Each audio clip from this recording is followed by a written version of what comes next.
So my name is Nick and I'm the Director of Education with Mercy for Animals. Is everyone here familiar with MFA's Great Work for Animals? So I'm just going to go through this really quickly and just give a few short, quick, practical tips that hopefully all of us can use to be more effective advocates for vegan eating in our own lives, with our family, with our friends, with our neighbors, with the public. So first is something that Erica touched on very well, and that is about, if we want to do the most good for animals, there's so many issues we can work on, there's so many causes we can work on, there's so many campaigns we could work on. Vegan advocacy is just one of those campaigns, but it's important to keep in mind just how important vegan advocacy has been, and just how many animals have been spared a lifetime of misery, thanks to those of us in the room today and others not here doing this sort of work. So these are very rough numbers, but if we look at the number of animals being spared by the great work being done around vivisection, fur, companion animals, wild animals, animals in entertainment, again, this is a very rough number, but give or take about 1 million animals a year. Now that is fantastic. Anyone who can put their efforts together and spare 1 million animals a year, that is phenomenal. But as Erica pointed out, if we look at the number of farm animals that will be spared this year, and next year, and the year after that, as a result of diet change, it's about 500 million animals. So not only do farm animals represent the greatest amount of suffering, and the greatest number of animals who are being tortured and abused and killed, they also represent the greatest opportunity. So if we want to do the most with our limited amount of time and money and energy by focusing on farm animal issues, and by focusing on good, pragmatic vegan advocacy, we can do the most good possible for animals. I'm going to show here the decline in meat consumption. Even the National Chicken Council, which obviously is not the most vegetarian-friendly organization, is showing in their numbers that meat consumption is indeed dropping, has dropped by about 10% in the past few years. So moving on, the best request. Obviously, we would love everyone in Los Angeles, in the United States, and around the world to go vegan tomorrow. But we know that that is probably not going to happen. So when we're encouraging people to make dietary changes, we need to think about the impact of these different changes. So one of the things I wanted to do recently was I wanted to try to figure out, okay, we eat different animals.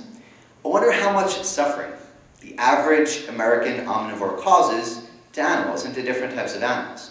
So I looked at the different animals that we Americans eat, not we, but we in the grander sense, and how many days each of those animals suffered before being killed. Suffered on factory farms, in battery cages, gestation crates, and so forth. And so this is what it turned out to be. There's obviously not numbers here, but you got to get a general sense that when we look at the days of animal suffering caused by the average American meat eater, nearly all of that suffering, over 96%, is caused to just two species. Chickens, either chickens in egg-laying facilities or chickens on broiler farms, and fish. And by the way, this is just farm animals. This isn't even including all the wild fish and other wild animals. But for farmed animals, 96% of the suffering that is endured for American taste buds is endured by chicken and by fish. One other way to look at this is how much good the average American can do by switching to a different diet.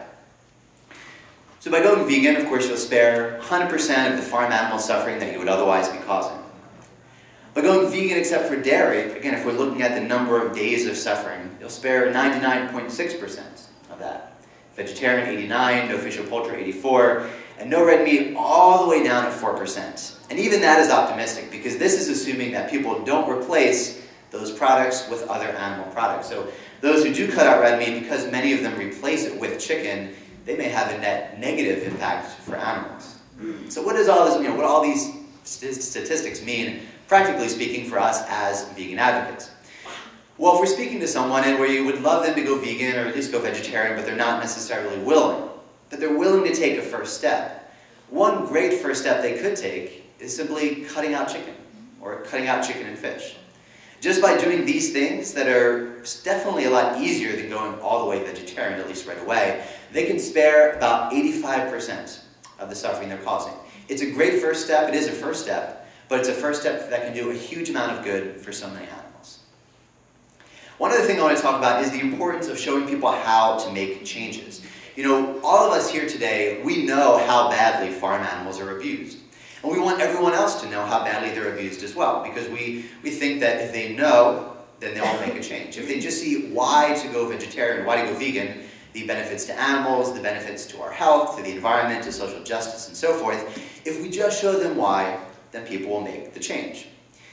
And of course the why is important, but because we have this mindset with a lot of our work, we often neglect to show people how to make these changes that we would like them to make. And I think one of the reasons for that is that if we're doing vegan advocacy, chances are we've been vegan ourselves for at least a couple months, if not a couple years or beyond. And we forget that things that seem easy to us, because we've been doing them for a long time, can seem next to impossible to someone who has never done them before, right? So we need to show people how to make a change. We need to leave them feeling like they know how to make these changes. There was a really important so-called meta-analysis that came out a couple years ago. It's called a meta-analysis because it looked at over 200 studies on behavior change. And the goal of these researchers was to find out what is the biggest predictor of whether or not someone is actually going to change their behavior. Now, not surprisingly, it found that attitude mattered. So people who wanted to make a change and thought it would be a good change to make, they were more likely to go ahead and make this change. The surprising thing is that that was not the biggest predictor of whether or not people ended up actually changing their behavior. The single best predictor of whether people would make a good change was whether or not they felt they had the ability to make that change. So we need to leave people feeling not just that they want to go vegan, but that they know how to do it. And if we look to the research, if we look to the studies and the reasons why people say they are not going vegetarian, not going vegan, we see there are 4 main barriers that people perceive to be standing between them and an animal-friendly diet. So if we want to be effective at showing people how to make these changes, we have to address these barriers. And so here they are. So the first and most important barrier is taste. Now, I don't know about you, but I don't know how anyone could look at a block of cold, wet, gelatinous tofu and not think that that is the most mouth-watering, delicious thing they've ever seen in their life. But apparently, some people disagree with me, and they think that vegan food might not taste that good. Or they worry about giving up the foods and flavors and textures that they know and love. So taste is the primary concern. So we need to show people that there is delicious, delicious vegan food out there, and where to get it. Second biggest concern, health. There is a growing number of people, with each year there's a growing number of Americans who see vegetarian and vegan eating as a healthy thing to do. But there's still a significant percentage of the population that sees it as an unhealthy or potentially unhealthy thing. So we need to make sure that people know how healthy you can be as a vegan or as a vegetarian, and also we need to show people how to address potential health problems that could arise. Now the biggest health concern that people have is probably one that all of us have heard probably a million times by now, and that is, where do you get your protein? That is, in fact, the biggest concern people have. So we need to show them where they can get their protein, where they can get their iron, how they can be as healthy as possible while still having a compassionate diet. The third barrier that people face is convenience. People feel they don't know where to go to buy vegan food, what restaurants they can go to, what options they can have when eating out. So we need to show people where to buy these products, what restaurants to go to, how to find vegan options at fast food places and other chains. The more convenient we make it, the more likely people will be to make these changes. And fourth and finally, social issues. People worry that if they're vegetarian, if they're vegan, and they're out eating with their family or their friends, it's just going to be awkward. It's going to be a subject of some kind of tense conversation. There may not be options for them. They don't really know how to handle those situations. So we need to give people good, easy, pragmatic advice to how to deal with these sometimes sticky social situations that we all encounter as vegans and vegetarians.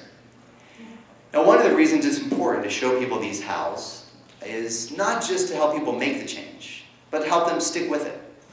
Because the very unfortunate reality, if we look back at the data, is that for every 4 people today who say that they are vegetarian, at some point in the future years, 3 out of those 4 people will go back to eating meat. Is very unfortunate. Now the good thing is that most of the time they eat less meat than they used to, so there's still some positive benefit. But the fact is that there's a huge percentage of people that are going back to eating meat. And the more we show people how to make these changes, how to make it easy, delicious, convenient, and healthy, the more likely they will be to stick with it and continue to be helping animals. The last thing I want to talk about is not so much a specific way of speaking to others or a specific thing to say, but rather a certain advocacy tactic that has become available to us just in the past few years with the birth of social media. You know, in years past, if you wanted to get video of factory farm cruelty in front of the public, you had to print out hundreds and hundreds, maybe thousands of ugly, big, blocky, expensive video cassette tapes and give them out to people or sell them to people or hold a little video screening for 5, 10, 15 of your friends. Today, you know, Mercy for Animals can do an undercover investigation, or Compassion Over Killing, or another organization can do an investigation and get footage of factory farm cruelty in front of hundreds of thousands of people in just a few weeks. This is an incredibly powerful way to reach people. And you may be thinking, okay, that's great that COK or MFA or other organizations can do this work, but I can't really do that. But the fact is that we can, and there's one very simple, very easy way we can do it with our donor dollars. So organizations like Mercy for Animals and others have begun doing advertisements on Facebook. So when you log in, instead of seeing the latest status update from your friends, you see a status update from one of our organizations, exposing the cruelty being done to animals, maybe talking about a celebrity that people are fans of and how they have gone vegetarian, offering a free vegetarian starter guide. We can put these ads in front of people. We can put it in front of huge numbers of people, millions of people, and drive them, if they click on the ad and want to learn more, to that video that we all know is so powerful. That video footage of cruelty being done to farm animals. We can offer them resources on how to go vegetarian, how to make the switch, and how to stick with it. It's super easy, it's super cheap. It costs about 15 cents for each person that you drive to these sites and expose to this really hard-hitting video and to these really great resources. So I think everyone here probably has 15 cents. We probably have a lot more. So if we really wish that if only more people would see what's going on, they would change, we can make that happen. We can pull out our checkbook, we can make a donation to one of the organizations doing this work, and we can get this video, and we can get these resources in front of huge numbers of people.